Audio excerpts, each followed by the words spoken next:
All right, so moving into problem 35 in terms of solving. This is where our real work is piecing every single thing together.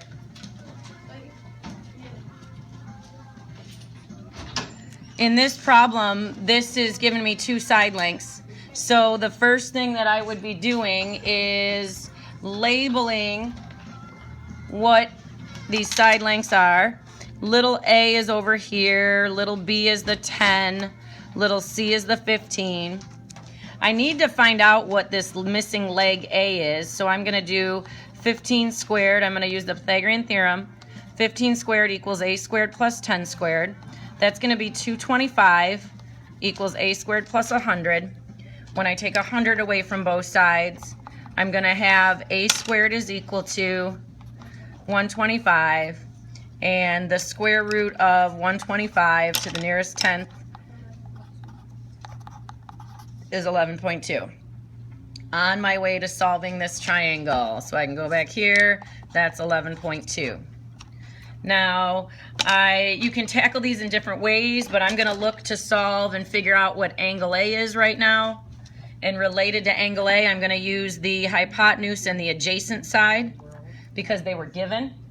So when I decide what it is that's given, that leads me to writing a trig function adjacent over hypotenuse. When I think about my SOHCAHTOA, that's going to be a cosine function. The cosine of angle A is going to be equal to adjacent over hypotenuse. When I have the missing angle, we use our inverse of our trig function. The cosine inverse on 10/15 is going to tell me what angle A is.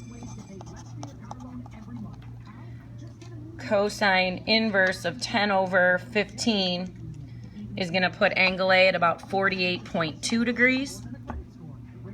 I can go in here and say there's my angle A, 48.2 degrees.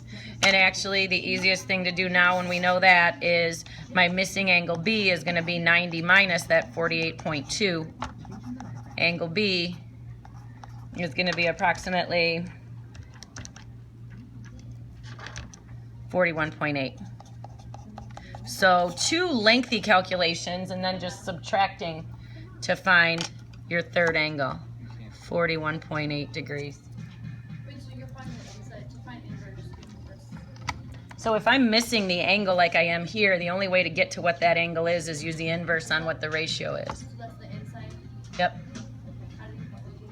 So on the inside, we know that triangles always add to 180 degrees. So once I know the second angle measure, the first one was 90. So there's 90 degrees to split between these other two. 90 minus the 48.2 tells me that other one has to be the 41.8.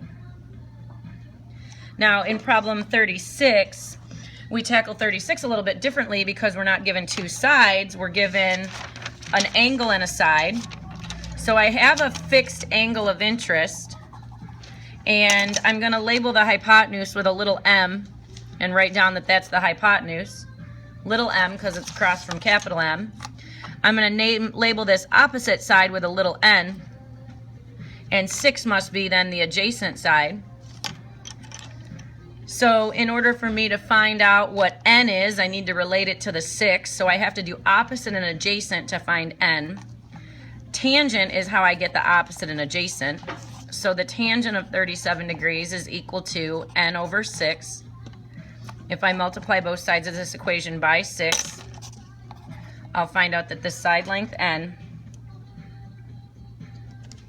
is approximately 4.5.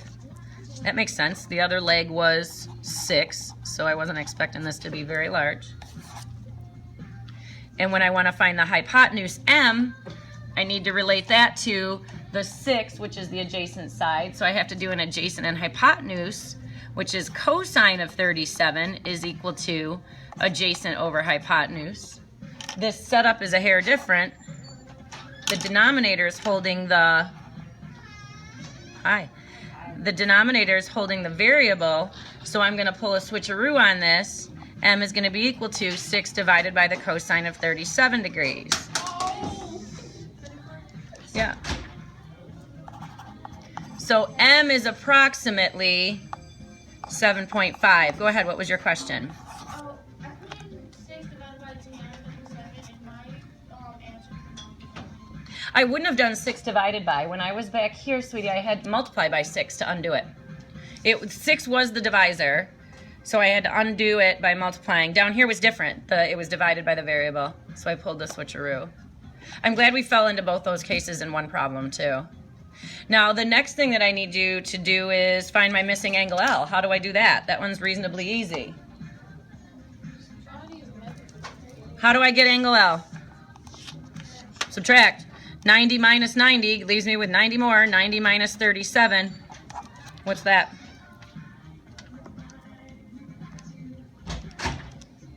$53 degrees remains. So my solution is done. I have all 3 angles and all 3 side lengths. Now problem 37 goes back and gives us 2 legs, or I'm sorry, gives us 2 sides, and we've got to work to find side X, Y, and we need to work to find all the angles.